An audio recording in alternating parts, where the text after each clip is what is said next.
Bom, mas vamos lá. Índice Bovespa. Essa semana, nós chegamos a negociar o índice Bovespa em 115.703 pontos. E eu comentei com vocês na super quarta passada que ali pelos 116.400 tinha um pequeno suporte, leve, né? Aquele suporte mão de alface que não segura nada, sabe? Você joga, só que ele segurou, sustentou. Eu continuo ainda com a minha visão de que seria muito saudável buscar 113 mil pontos, onde eu teria aqui um ponto de suporte um pouquinho mais interessante. Agora, a verdade é que o mercado ele não está subindo, como muita gente acha. A bolsa está subindo. Não. O índice Bovespa está totalmente lateral, totalmente sem tendência, é o que nós chamamos. No ano, o índice Bovespa sobe 7%. No ano. Mas deixa eu ver aqui. Em 17 de outubro de 22, ele havia fechado em 120 mil pontos. Hoje nós estamos em 117, né? Só que a gente está falando de outubro. Então, de outubro para cá, o que o índice fez foi buscar os 96 ou 97 por ali, 97 mil, e voltar para 117. Então, ele não subiu, não teve alta. É óbvio que se você fizer um corte a partir do fundo, que foi feito ali em março, ele subiu, tá? Mas aí eu fiz um corte no fundo. Mas se eu pegar, como eu disse aqui, outubro de 2022, ele estava em 120 mil pontos. Se eu pegar, por exemplo, março de 22, ele fechou a 121.500. Ele está a 117, logo você percebe que não está subindo. Muita gente chega e diz, a bolsa está subindo, já subiu. Não subiu.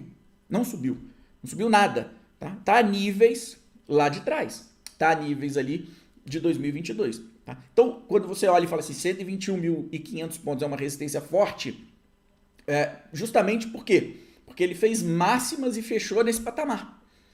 E isso foi feito durante 2022. E agora, 117 mil, eu nem sequer consegui romper essa máxima. Outro ponto que me chama a atenção, quanto mais próximo do 121, mais volátil está o mercado. Ou seja, o que é volatilidade? Né?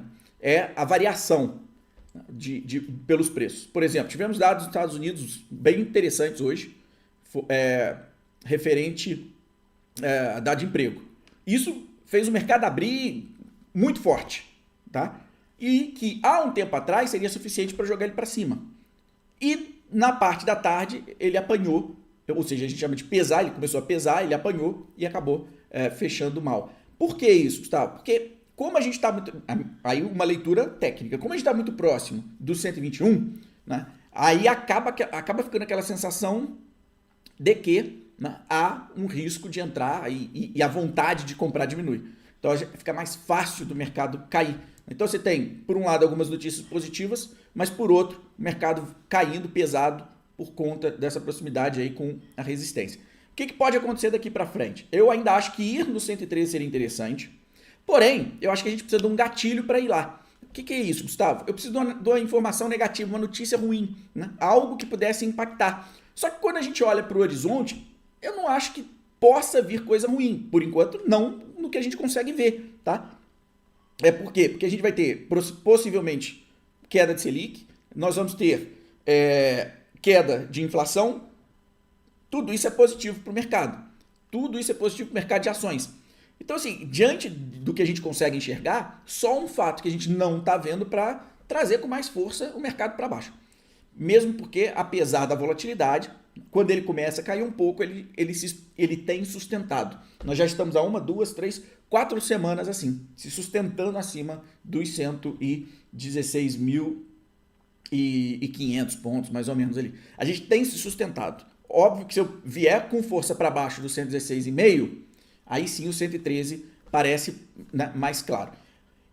Óbvio que eu estou querendo que ele rompa logo o 121, né? Mas eu ainda estou com a sensação de que a gente testa o 113 primeiro, tá? Eu não consigo olhar e falar assim, poxa, tá tudo muito lindo, muito bonito, né? Alice no País das Maravilhas para a gente poder romper isso daí? Não consigo ver dessa forma ainda. Eu ainda imagino que a gente vai trabalhar um pouquinho no 113. E por que isso muda o jogo, Gustavo? Porque ao ir no 113 eu consigo aliviar o preço, eu consigo aliviar muita coisa, eu consigo trazer mais pessoas, eu consigo... O mercado ele sente, opa, agora ficou barato, hein? Tava 120 há um tempo atrás, agora tá 113. E aí você muda um pouco o sentimento. Ao mudar o sentimento, talvez essa força seja suficiente para jogar o índice para cima. Agora, vamos lá, pessoal. Não é porque o índice só sobe 7% que a sua carteira não vai subir. Existem um grupo de ações que sobe absurdamente no ano. E se você lembrar do que eu falei aqui, quem é velho de guerra aqui, da super quarta, desculpa, o que eu falei no início do ano? Falei assim, ó, para mim vai ser um período de stock picking, ou seja, seleciona o que você coloca na tua carteira. Aprenda a selecionar o que você coloca na tua carteira, porque quem fizer boas escolhas vai colher esses resultados. A minha carteira está subindo, acho que um pouquinho mais de 50%. Tem ações que eu gosto, por exemplo, isso no ano, tá? Mali Metal Leve sobe 70% no ano. E é uma empresa que eu comentei com os meus alunos, falei, gosto desse negócio, isso aqui é interessante. Tem empresas que estão nesse rompante de alta, por quê? O que é o stock picking? É a arte de selecionar boas empresas. Não é porque o índice está lateral, não é porque o índice não rompeu o 120, não é porque o índice não está andando, que o mercado está paradão esperando. O mercado ele vai seguir o lucro. Se a empresa entrega resultado, com certeza você vai ver esse resultado no preço.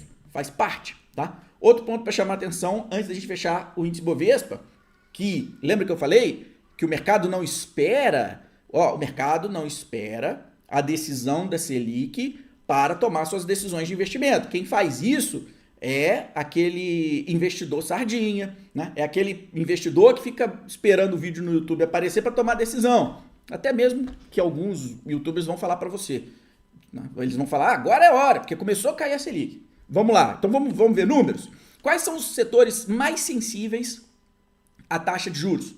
O mais sensível que eu conheço é o setor de incorporação, real estate na bolsa. O IMOB, que é o índice do setor, sobe míseros 42%. Míseros 42%. Tem empresa ali, como a Helbor, por exemplo, subiu 90% esse ano. Todos esses dados são anuais, tá? MRV, 70%. E entre outras, ficar falando aqui não. O que é isso? É o mercado precificando a queda da Selic. Repito, é o mercado precificando a queda da Selic. Aí você pode estar pensando assim, Gustavo, então, Via Varejo e Magazine Luiza deveriam estar subindo. Sim, pequeno gafanhoto, mas não estão. Por que não estão? Dívida monstro, negócio ruim, margens estreitas e falta de dinheiro. Possivelmente vão ter muita dificuldade financeira. Percebe? Então o mercado ele não vai pagar por isso. Se você quiser pagar, beleza, vai lá e compra. Se der certo, essas empresas multiplicam muito. Mas se der errado, o tombo vai ser grande. Percebe? Ou seja, o mercado ele age antes. O mercado toma decisão antes. Então não espere acontecer para tomar sua decisão. Agora a verdade é que já tem muita coisa destravando valor. E o pessoal que está aqui na Super Quarta sabe disso, os meus alunos sabem disso, já tem muita coisa destravando valor. E mesmo com esse valor destravado, ainda está muito barato. Imagina, se a gente pegar um ciclo de queda da Selic, que hipoteticamente, por exemplo, tirasse aí dos 14 para 9, para onde será que não iria o setor de real estate na Bolsa? Quanto mais não subiria o setor de real estate na Bolsa? Ok? Logo, você compra perspectiva. Então, se você lá, e a gente acha que o setor, a Selic vai cair há muito tempo. Na verdade, a gente não acha. Aluno meu não acha. Aluno meu sabe. Por quê? Porque acompanha uma curva de risco do mercado. Quando ele acompanha essa curva de risco do mercado, ele já sabia que o mercado está reprecificando taxa de juros. Estava claro, a gente falava disso o tempo inteiro lá. Logo, poderia correr um pouquinho de risco com incorporadora, né? Poderia. Se você quisesse, né? Poderia, para dar aquele upside na carteira. Você faz uma realocação. Você fez, Gustavo? Não, não fiz, não quis. Não quis correr esse risco. A carteira estava indo bem, as escolhas estavam boas. Não sou guloso. Né? 50% tá bom, não precisa ter 90%. Em pouco tempo. Meu olho está lá no longo prazo. Tirei um pouco de risco com incorporadora, porque aumenta teu risco também. ok? Beleza, então vamos para as perguntas, vamos fechar o índice Bovespa aqui, que foi até um pouquinho mais do que o próprio índice Bovespa.